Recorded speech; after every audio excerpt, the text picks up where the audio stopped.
You probably don't need most of the apps you have installed on your phone. Most apps are literally just wrappers around a mobile web browser. The Facebook app even has its own built-in web browser so that when you click links on Facebook, it's using its web browser and not yours so that they can track where you're going and what you've clicked on and things of that nature. But the truth is that most apps have a mobile website that will work just fine in your web browser, where you have the added protection of the security and privacy settings of your web browser, and in the case of Firefox, you can even install extensions like uBlock Origin for even more security, ad blocking, things of that nature.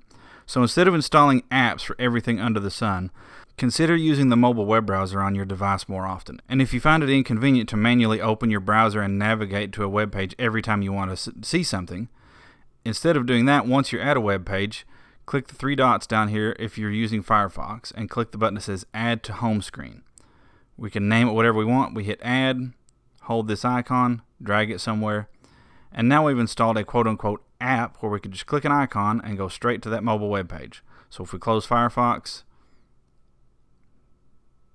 there, we've now installed a YouTube quote app that's actually running through our mobile web browser that blocks ads and all sorts of other things and is a safer and more secure experience because you don't have 1,001 apps running on your device.